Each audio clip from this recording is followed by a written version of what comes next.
Our referee for this bout will be Jack Savage. And entering the ring from Charleston, Mass, weighing in at 230 pounds, is Irish Pat Sullivan.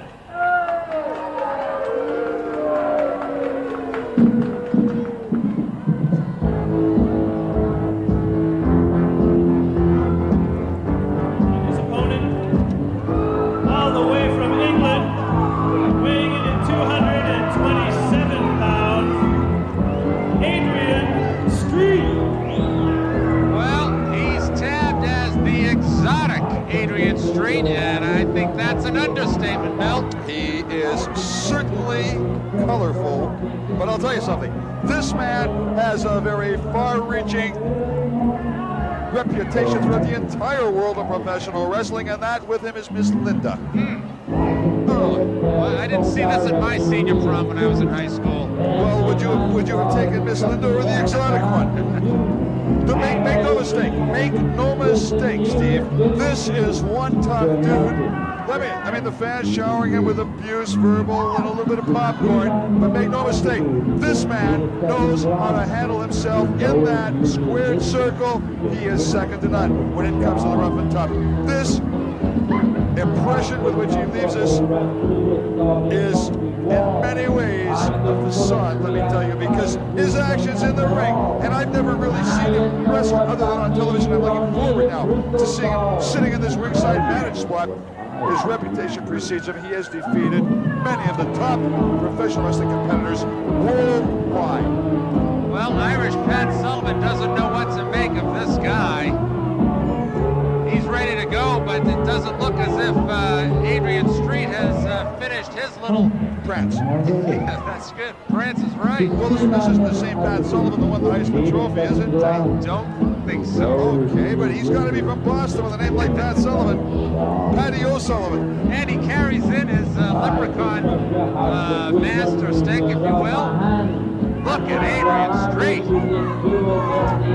Well, and I just realized, you know, he and Miss Linda are wearing matching outfits. Hey, he's got a little muscle tone. He's making the pectorals dance, as well as prance. And he just blew a kiss to Pat Sullivan sitting at the top rope.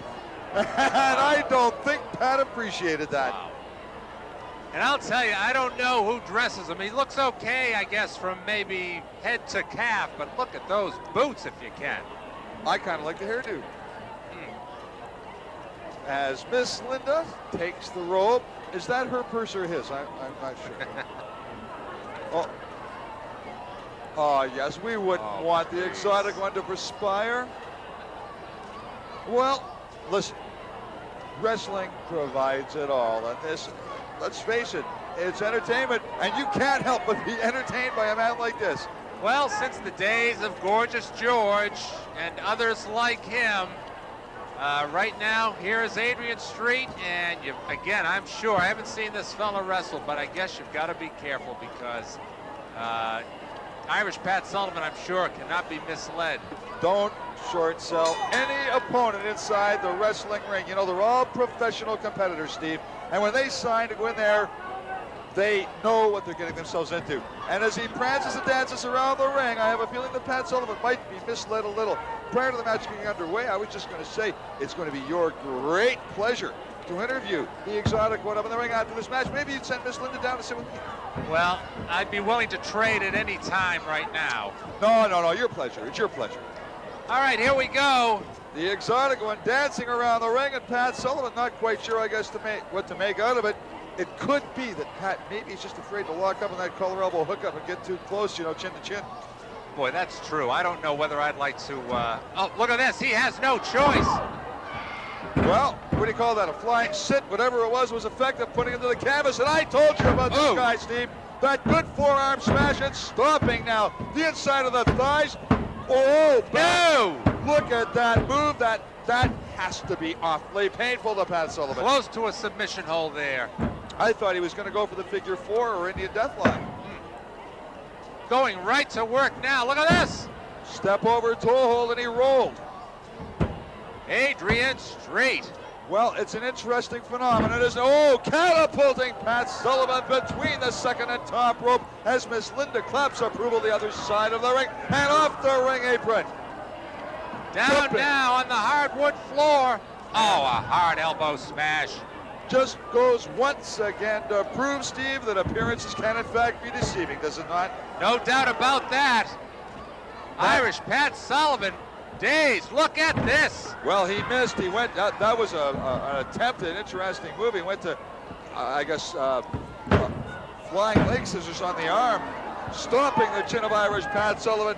This man, I'll tell you, they talk about asking no quarter, giving none, hooking the leg again, the mark of a top professional wrestler, and in very short order, the exotic Adrian Street. And he continues to dish out the punishment. Steve, good luck. Oh, thanks. Wrestling fans, they don't go anywhere. It's Steve's pleasure, and it's certainly my pleasure that it's him going into the ring right now to interview the exotic Adrian Street. First, we're going to get the official result. And your winner, Adrian Street. Ladies and gentlemen, the exotic Adrian Street. The exotic Adrian Street. I'm a little bit disappointed seeing that this is my... you can stand over there, by the way. Seeing that this is my first tour of this hick state, Maine, I fully expected that when the exotic Adrian Street music started to play, everybody should stand up. Everybody should stand up when I enter the ring. You do realize that these films are going all over the world. The ICW is the biggest budding organization of wrestling in the world today. And you do realize that these tapes are going all over the world. They're even going to London, to my hometown. And I'd like to say to you people in London, it's no good let me explain to these people in London, there's not really an awful lot of use me actually talking to these people because they're ex-colonials and we kind of need a translator. You know what they've done to the English language. And I've just come down from touring south. And can you imagine what it's like touring south? They drink beer straight out of the cans. They drink whiskey. They chew tobacco with their black teeth, which they spit all over the place. And some of the men are just as bad. This, by the way, while I'm at it, is Miss Linda. She is my valet, not my manager. She is my valet, my servant. And she is English, by the way. I'd just like you to know, she doesn't speak very often because I think women should be seen and not heard. But I'd just like to point out, here and now, that she is not American. I would never ever dream of having an American valet because I find that American women have completely lost their aptitude to servitude. I mean, and the dates, they're so forward, these American women are so forward. I was asked on dates and things like that by all these American ex-colonial females. I'm sorry, girls, I don't have the time and I completely lack the incentive. I mean, really, people in England, can you imagine me at the Dorchester sharing a Chateaubriand with one of these country American ex-colonials who'd be far better off sitting in the back of a pickup truck eating greasy hamburgers off paper plates? No thank you, girls. Forget it. I'm unavailable. Adrian Street, new to the ICW.